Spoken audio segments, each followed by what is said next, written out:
बासी हो गई। सारे सुख को बुलाई महामाई गौरा माई शिव की दासी हो गई। करके सावन की सोमारी क्षण में छोड़ी दुनिया सारी पर्वत बासी हो गई।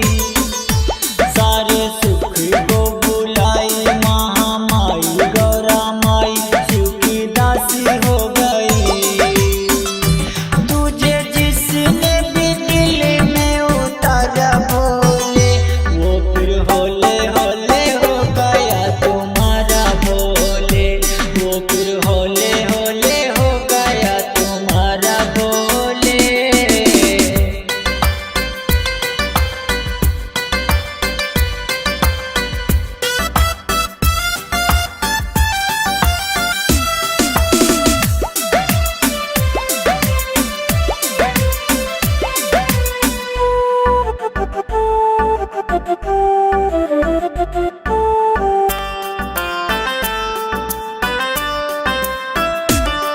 चमकाए चंदा तारा तेरे सर पे गंगा धारा। तेरा पर्वत है बसेरा तुझको धन दौलत ना प्यारा।